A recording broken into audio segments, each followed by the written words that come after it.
state has always been saying they are ready. But it looks like we don't have rights. Because now and then, even if you meet next year, it's going to be another postponement. They said they are ready. Out in the public, it's us wasting time. Yes. And it's costly for us.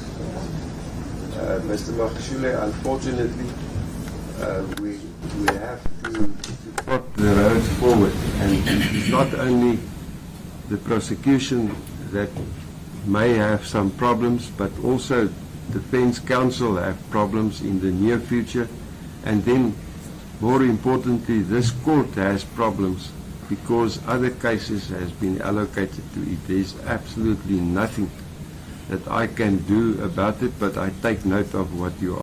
Well, I've always said we are ready. And that's why it's raining. I've said let heavens fall and justice be done. I hope South Africans and the entire globe is going to know the truth, why we are here, and I'm happy that the case has now started.